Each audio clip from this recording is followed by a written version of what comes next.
Tom, thank you so much for being here. Tell us all about dealing with non-compliant franchisees. Thank you, Chelsea. Thank you for setting this up too. As you said, we were pretty excited about sort of the number of people that signed up here. So, we're going to get started. Obviously, this is I think it shows sort of the need. This is one of those areas of franchising that is, always difficult to talk about. How do we handle that? How do we sort of coach them through that? And, as franchise attorneys, that's kind of where the rubber meets the road when you're thinking about, how do you keep people in compliance? So,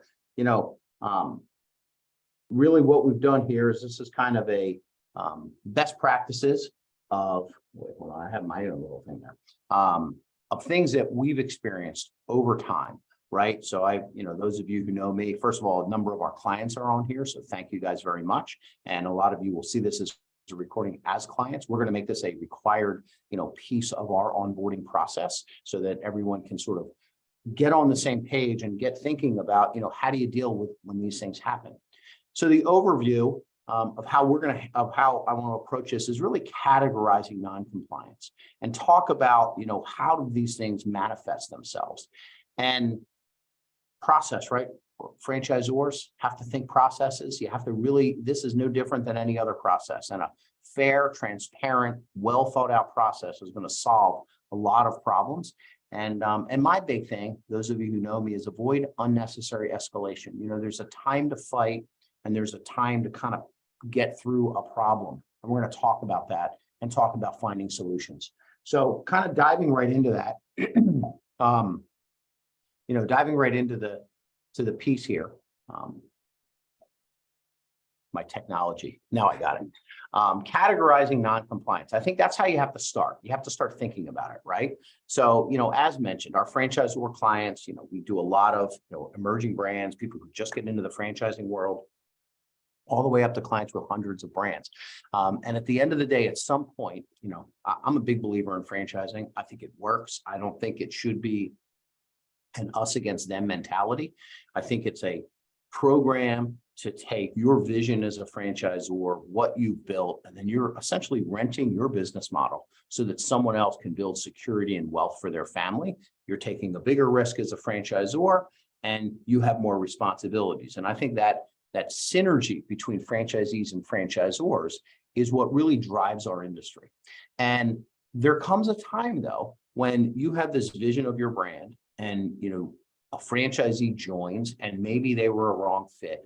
Maybe, they didn't really do as much due diligence as they should, or some life event happened. They, had financial troubles they didn't expect. They had a relationship issue. They have a health problem. They're just not good business people because they can't, they went from the corporate world or something and now they own a business and they can't act. For whatever reason, at some point as a franchisor, you will have a franchisee that is not compliant, right? So I use that, I specifically and intentionally use the word non-compliance so that you think about and then you start to break it down. And if you notice, as you're reading this, I categorize them. There's two big buckets that people fall into.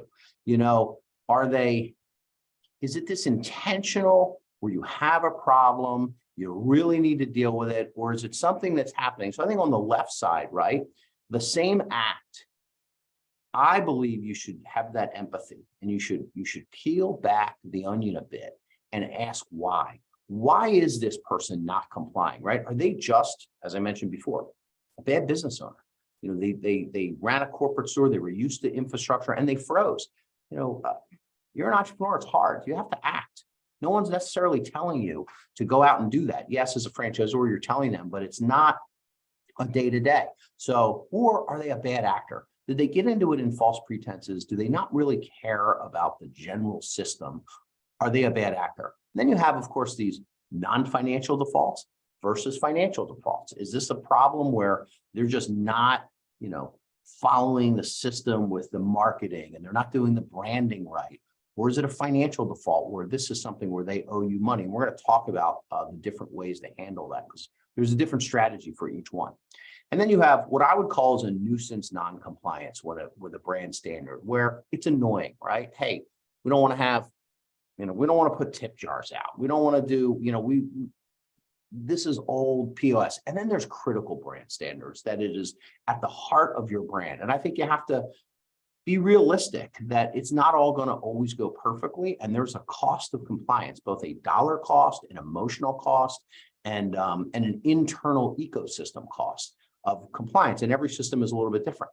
And then, first time offenders versus repeat offenders. So I would say when you have this issue come up, your first step in analyzing the problem, in diagnosing the problem, is going through and saying why, what happened, categorize that non-compliance and have a strategy based on that. And of course, that comes down to, the next piece, which is have a consistent process, right? It's very important that you have a consistent process because your franchisees all talk, right? They're all talking to one another.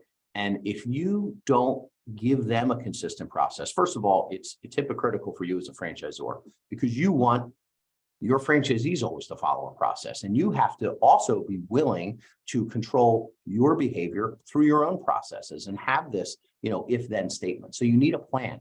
You need to recognize that we actually give this training right when someone sells their first franchise agreement, which kind of sounds like we're a big wet blanket. Oh, I finally did a deal and now we're giving you this training. And the reason we're doing that is because you want to set up your system on the right foot. And it's never too late, by the way, to put in a consistent process.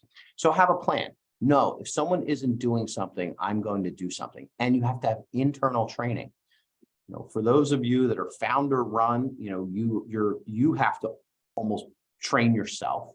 If you have field folks, if you have coaches out in the field, they have to recognize non-compliance. You have to talk them through that last slide of what categories this fall into. And, do I have my coach hat on? Do I have my police hat on? Where am I going here with the answer? And document. And this is our document. We have this, and I'd be happy, by the way, to share this with anybody. Just drop Chelsea or me an email. If you're a client, we've given you this already. It's branded. And basically, this is that have a plan. So our approach in that consistent process is you document it. You say, here's your violation. It's a standard violation notice. We're not calling it a default. Even technically, it's a default because we're trying to keep the temperature at a level where the emotions aren't driving it, but the process is driving it. So you basically, is it a first notice and what's the violation type? Very simple, objective, and you give them time to cure. Now, your franchise agreement might say, oh, this is incurable. You have 10 days. You have to be reasonable.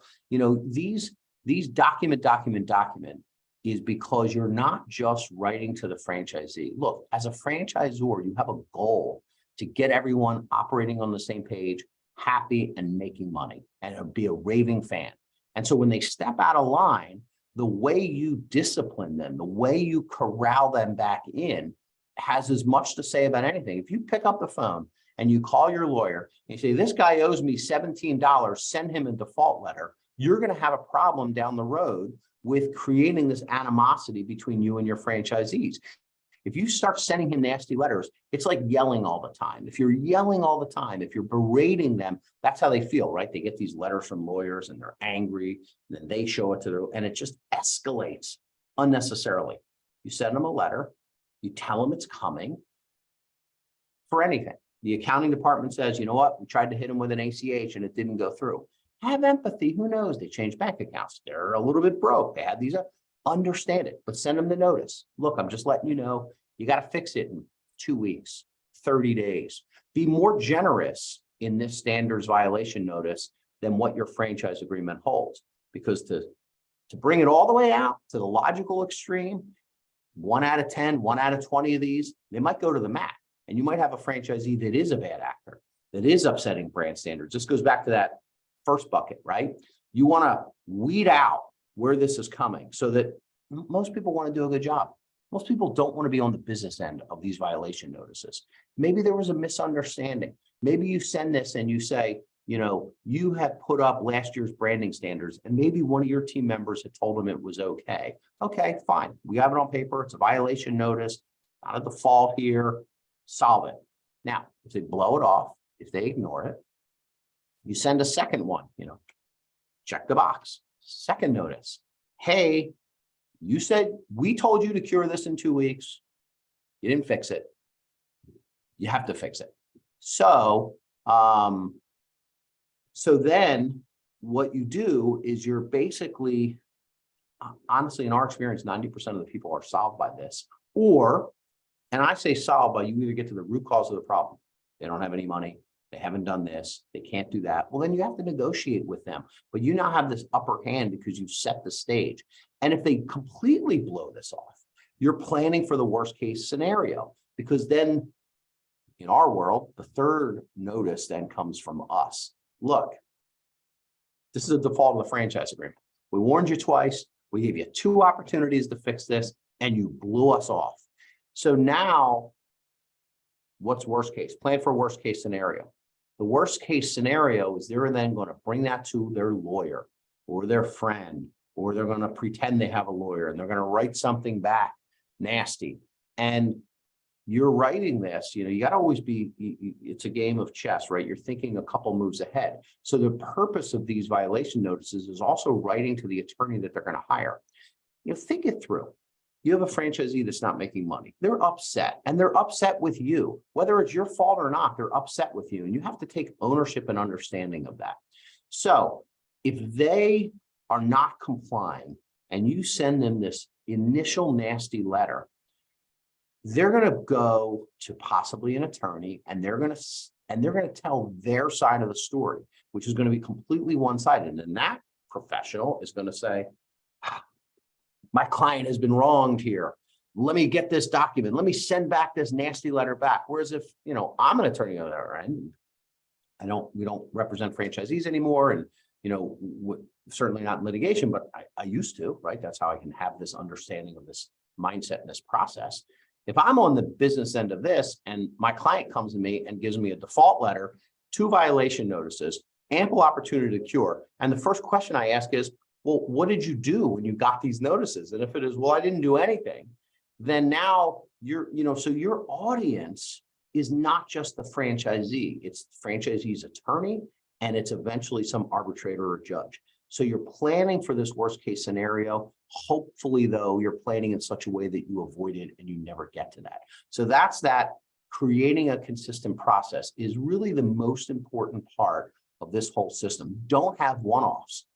Everyone, they get the process, people will then understand, and franchisees will know, well, there's an escalation here. We get this, and then it goes up. And so on that escalation piece, you have to also recognize that you have to avoid unnecessary escalation. And I think that's the single biggest problem that franchisors make, and the single biggest problem with these sort of issues that emerging new brands make.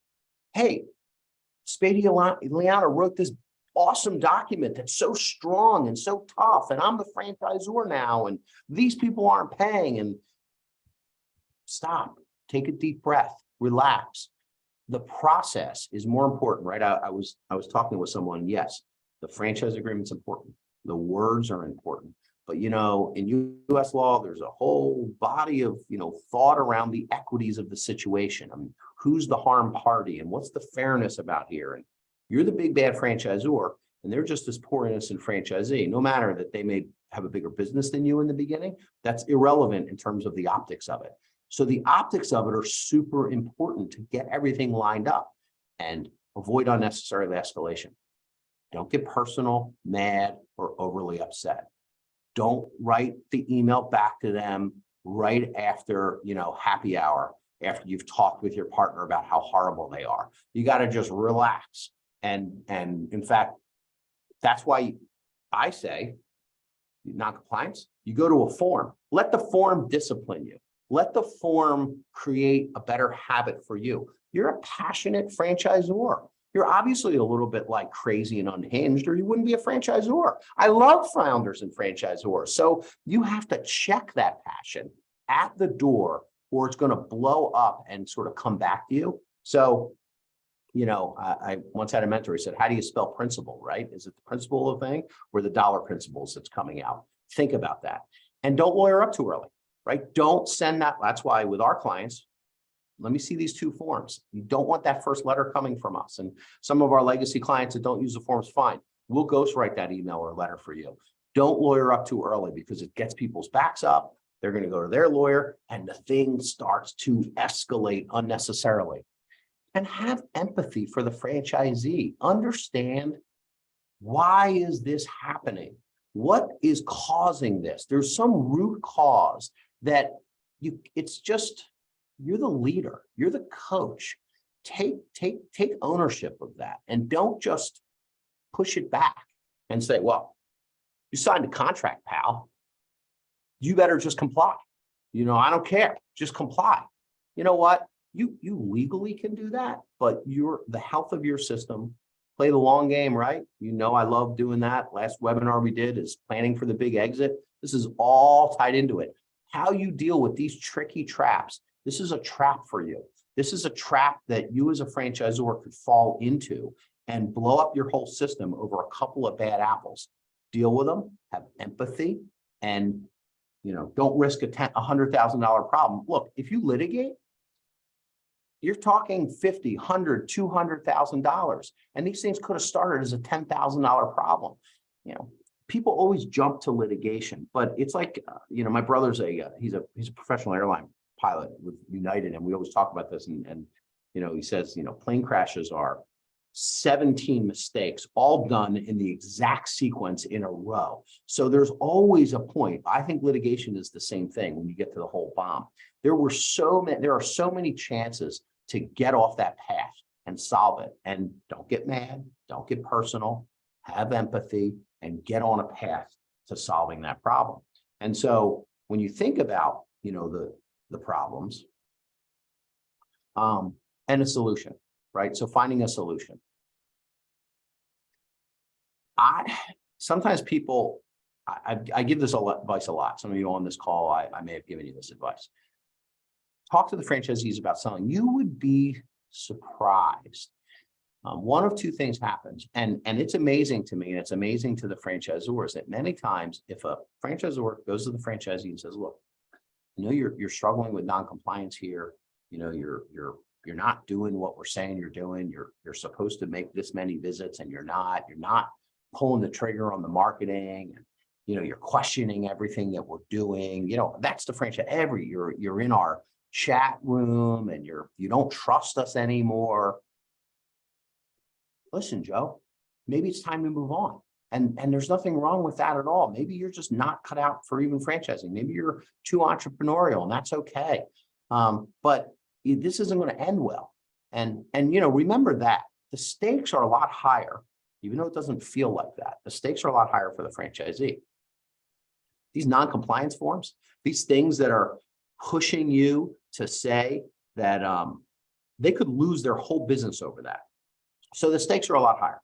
So I think you have to talk to them about selling, and it's a wake-up call. Many times people will say, what? I was just trying to be helpful. Well, let's have this conversation. There are better, more constructive ways for you to be helpful. You need to be compliant. It's part of being a franchisee. Explain to them.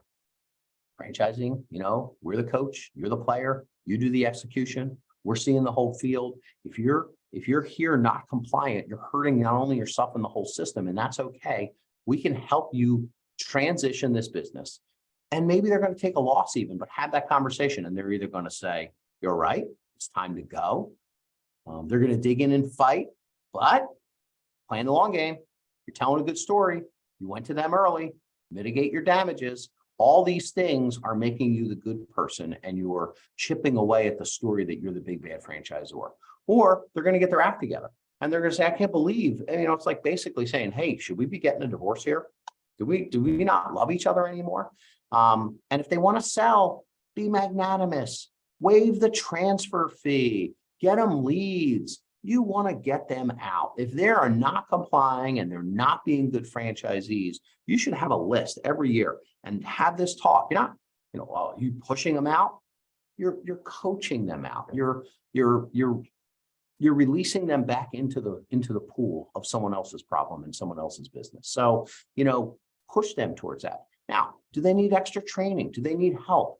Is one of these non-compliance issues dealt with, I made a comment on the earlier slides about, are they a bad business owner or a bad actor? Maybe they're a bad business owner. I actually think a lot of non-compliance issues with franchisees stem from the fact that we as in the franchise community are always thinking of our own brand standards and the policing and putting them in a box. And, what kind of truck do you drive? And what kind of solvent do I use to clean the side of this house? And which side do I put the ketchup on? And which side do I put the mustard on? All super important. I'm not minimizing that. But you're an entrepreneur if you're a franchisor. So there's a huge part of your personality and skill set that you've probably forgotten, which is just being a business owner, just understanding accountability for your own actions, understanding risk, understanding, paying your bills and being a business owner and hiring people. And for a lot of people that have never owned a business, that's the part that crushes them. So are you giving them the support? Root cause. If you're having these compliance issues, what's the root cause? Did we not train them well enough? And so, there's ways to do that and give them that extra training, give that an extra support. Look at it as kind of a joint problem to solve, because it's not working for me, and it's not working for you. Don't put your head in the sand, because that will escalate the problem. Dealing with non-compliant franchisees, I love it. And people joining this webinar or me, asking you as a franchisor client of mine, and you're a new client, you just signed your first franchisor or franchisee, don't put your head in the sand. You have to engage when that's smoke. You got to go find the fire and put it out. This is smoke. Non-compliance is smoke. There's a fire burning somewhere and you need to do it. And you know what the third one is? Write a check. Just write a check. Just settle it. It's far better. It's better. Just settle it. Come up to a number. Be done with it. Let them move on. You move on. You weren't happy in that relationship and they weren't really fulfilling your vision, right? Think of that. First things first. Just kind of go back to your basics of why you're a franchisor. You want someone to fulfill your vision, someone to execute, someone to take care of clients the way you took care of clients. Well, write a check and move on if they're not doing that. And then there's the fourth one, that's fight it out for the good of the system. This goes to the bad actor, right? The other ones were this bad business owner and they're not doing well. There are times, fight very few wars, but the ones you fight win. And so by setting this up, you might have a bad actor who's thinking about competing against you, who's thinking about taking your sign down, or worse, keeping your sign up, not paying your royalties, knocking you off, and creating a competing system. Well, those are the fights you got to fight, and they're hard. And the better you document it, the better you deal with that non-compliant franchisee, the sooner you know. And then it is how you spell principle, because you're going to spend more money on fighting it out if it's a system issue. If it's, hey, every franchisee is looking and there at some point might come a time, it's not guaranteed. I am actually a believer that the majority of our franchisors never end up in litigation. I don't think it's a necessary part of the business world of franchising. There's ways to avoid it that we just went over on this presentation, but it's just that mindset. However, there comes a time where you do have to fight it out, and trademark infringement, knocking you off, being a bad actor, even not paying your bills, not because they're broke, but because they have this money and they just don't want to pay. All the franchisees look. So there comes a time where you do have to dig in and fight. But it's avoid unnecessary escalation, but don't avoid all escalation. I think that might be my takeaway here at the end, is that get rid of the 90 to 95% of the ones that should be solved in a way that's fair and patient, and write them a check and get them out of the system. And you get down to those couple that are like, ooh, these are something that are worth fighting over. And then if you've treated the bad actors by assuming they were good actors through the process, I gave them my non-compliance form, I went through my 2 steps, I sent them a letter that said, hey, let's talk. I talked to them about selling. I talked to them about extra training. I even offered to write them a check, and they're still out there trying to fight me. Well, at this point, this is scar tissue that hopefully will make you better. That's the time to fight. But that should be very, very few. And so if you end up in a fight, a real fight, a litigation fight prematurely, you are, first of all, having a fight you should have never even had. And second of all, you probably have not set the table properly so that when you do litigate, you have a better path towards victory. So it's all about strategy. Play the long game, right? I'm going to end it where I began it. Play the long game. You're trying to build generational wealth as a franchisor. This is part of franchising. You have to understand that people are not always going to be compliant. Don't take it personal. It's not that, don't take it as this is horrible disrespect. And how could they do that? And they signed an agreement. Stop it. Stop it. Come up to a solution. Be bigger than the problem. It's smoke. Find the fire. Put the fire out and move on. And then once you do it and you have a habit of doing it, and then your franchisees talk, you don't want to be the franchisor picking on a franchisee because that'll hurt your relationship with the other franchisees. Your goal is for franchisees to make money and to be raving fans of yours. And if you're talking about non-compliance, then you obviously have neither of those things are happening. So you need to be thinking about the rest of the community and how are they watching you discipline, which by the way, is why sometimes you have to fight it out for the good of the system because everybody else is watching you because they're hurting the brand. Hey, all these other franchisees invested all this money in you and they're hurting the brand. So, so that's how you have to think about it. That's the real big takeaways. Have a process, have it be clean, take the emotion out of it, follow that process, and don't unnecessarily escalate. And basically, 95% of the problems can be solved by that. So thank you guys for this. I hope this was helpful. For clients of ours, you will have those forms, you'll have that process. We have this recorded. I recommend that you show this presentation to everyone who is dealing with franchisees because you want to get their head in the right space of what is franchising all about and how to deal with it. So operations people and people in the field who maybe are new to franchising, they need to think like a coach because they're the ones who are going to be the first interaction and we want to get that right. Fabulous, Tom. Thank you so very much. We did have several questions come through the chat. And so folks, if you have questions that you haven't already entered, now is your chance. So please do so. I'm just going to scroll through here and try and find some of them for you. Great. Okay, 1 second.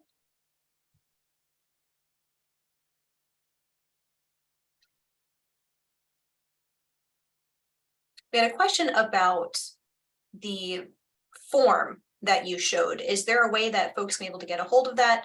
It doesn't mean they can be able to just Google. Yeah, so that's an internal form that we've created and we share with our clients. So if you're not a client of the firm, send me an email, send Chelsea an email. Here, you have my email right here. Send me an email and I will, we can connect on that and I'd be happy to share that. Fantastic. Yes, folks, everything was recorded today and it will be available on our website a couple of days after. So you definitely should follow us on social media. That's where we'll be making the notification to let you all know that you can catch the recording from today. We had a big question here. For an emerging brand, how do you get franchisees compliant as you are changing culture from informal to formal? Risk being these owners help build the brand, but are consistently non-compliant with regard to branding, system and tools, marketing, and more. Part of the challenge being everybody is arguably a friend. So I think that starts with conversations before you start firing off forms and you start talking about the synergy of the system. Is that there's a franchisor, there's a franchisee, and we're all friends here, but we're also playing a team sport. Franchising is a team sport, and I'm the coach and you're the player. And that's a big problem. And you're going to see that issue with initial franchisees who have a higher risk profile and they join and they're not always super compliant. So I think you have to have that conversation of compliance is important. It's really important, and don't pick everything. Don't be greedy about your compliance. Pick a couple of things that are like super important: paying the bills, the brand standards, some of those high things. And over time, maybe you can get stricter, but pick a couple of things that are like, hey, these are immovable. We're not going to negotiate over these. And then you give them some time and you say, look, I know we've been have a all hands on deck meeting if you're small in person. And you say good news and bad news. Good news is we're going to start growing. This brand is going to be worth more, and therefore your individual investment is going to be worth more. The bad news is I'm going to start holding you to a higher standard. Although I would call that good news because it's going to make you a better business owner. But moving forward, next month, some of these things that you guys are not complying with, we're going to start insisting that you start complying. And then if it's really endemic, what you need to do is focus in the reverse and get the compliant people first and get them to be fans and get them to comply. I've done this a couple times with brands who say they moved on and now they want to get compliance. Don't actually attack the non-compliers first. Get the compliance people complying. Once you get past 50–60% of compliance on new programs, then you start peer pressuring and pushing the non-compliant people over because their peers are going to have a louder voice and they're going to say, hey, we paid for the new sign. We bought the new mixer. How come Jane isn't doing that? You know, that's not fair. It's hurting the whole system. So that's a whole strategy. And that's probably a deeper discussion that I'd be happy to have with anyone. But basically you need to get the whole thing moving in that direction so that you end up with the compliance on those who comply, and then you slowly circle. Otherwise, you're gonna have a revolt on your hands. If you go after the non-compliant people first, then they're gonna revolt and all the others are gonna wait and they're not gonna comply until that fight's over. But if you go for the people that are fans and they're gonna comply voluntarily and they're gonna see that it's good for them and it's working for them, then it's gonna be easier to get the whole system complying. So there's a whole strategy around that. We had a comment, I think it was something that you might have mentioned, so hopefully you remember. They weren't sure why you were mentioning that to be writing a check. What is that check for? To get to settle. Someone feels hurt. You know, they signed the franchise agreement, they did whatever, and they're like, you know, pay me 20 grand and I'm gonna leave. Be prepared for that. You know, that's further in the thing. Franchisors get like bent out of shape or don't collect that last bit of money that you owe.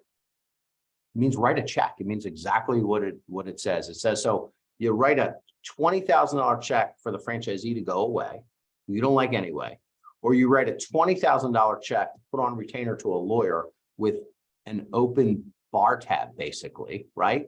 Buy the Uber and get out of town, or open up a bar tab for everybody in the thing. You got to throw your credit card down in one direction or the other. Which one's riskier and which one's more expensive? Buy the Uber, get out of town, write the check and be done with it. I don't see any other questions at this time. If you're not already following us, please follow Spadia Law on LinkedIn and Facebook and Twitter. Keep an eye on our events calendar, which is again on spadialaw.com, as well as seeing our notifications on social media. I don't see anything else that came through.